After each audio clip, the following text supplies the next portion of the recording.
I know what you're thinking. You're saying, I wouldn't expect this for another 2-3 days, knowing your track record, Jeff. But not this time.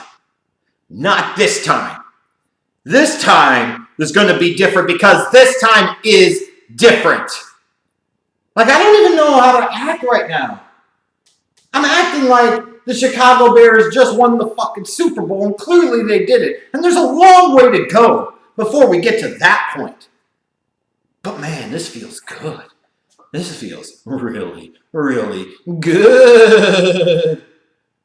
To not only clinch a playoff spot, to not only win the division for the first time since 2010, but to in the process have it come at home at Soldier Field on the lake against those stupid-ass Brown Bay fucks from Dairyland, teat milking USA, fucking Green Bay Packers, Aaron Rodgers, and all those jerk-offs. That makes it feel even better. And then, in what has been a bad season for the Packers, knowing that this loss officially, once and for all, knocked them out of playoff contention for this season, that feels really, really good. That feels so good, I almost don't feel like I have to hit the spank bank tonight in order to celebrate, because how could anything top that feeling? But lo and behold, believe me, the spank bank is still getting visited because let's not get too crazy here. If I'm already feeling that good, why not even feel better than that? You know what? Spanking on a bing bong, let's get nuts and drain those sons of bitches. You want my recap of this game of week 15? Here's what it was. There was never a doubt, and let me re-emphasize, there was never a doubt. The Bears came out hungry. They were ready to go. They built up a nice little lead at the end of the first half. And I know what some of you are going to say. Well, we did in the second half. The first half, the Bears got the ball going on the ground a little bit with Jordan Howard, and he did this. And they were playing decently. Here come the Packers all of a sudden, and the game was tied at 14. Never a doubt! In this age, where major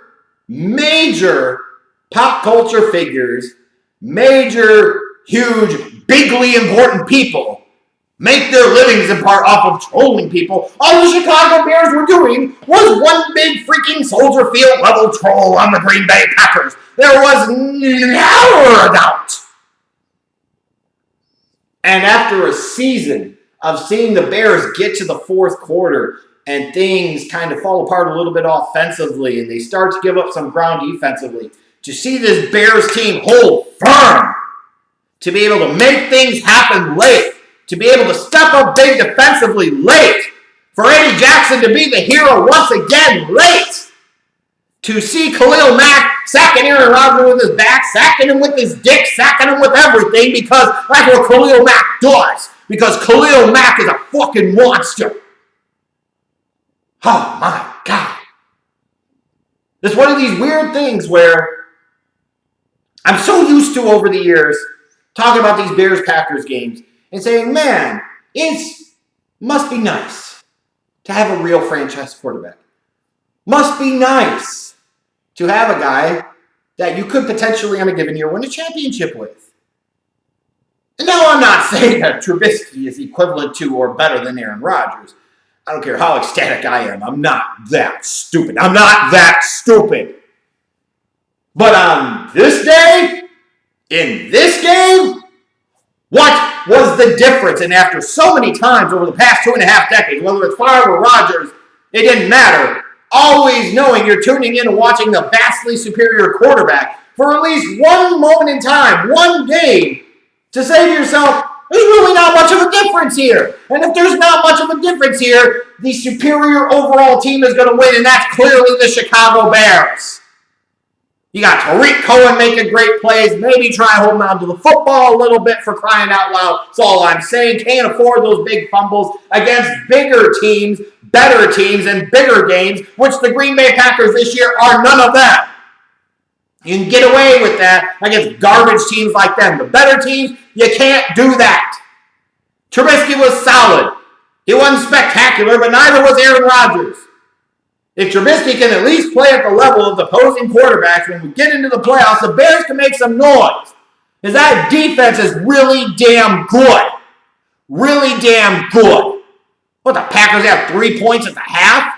And if you want to say, well, you tied the game up. They still have 14 points through the first 3+ quarters when the game was actually in doubt. And even then, it was super duper late when they kicked the field goal, when the game was already under wraps. When they needed to, the defense came up with sacks, the Eddie Jackson interception. They did what they needed to do to win. And this was a huge revenge game for the Bears. They really freaking needed this. They needed to be able to exorcise the demons from week number 1.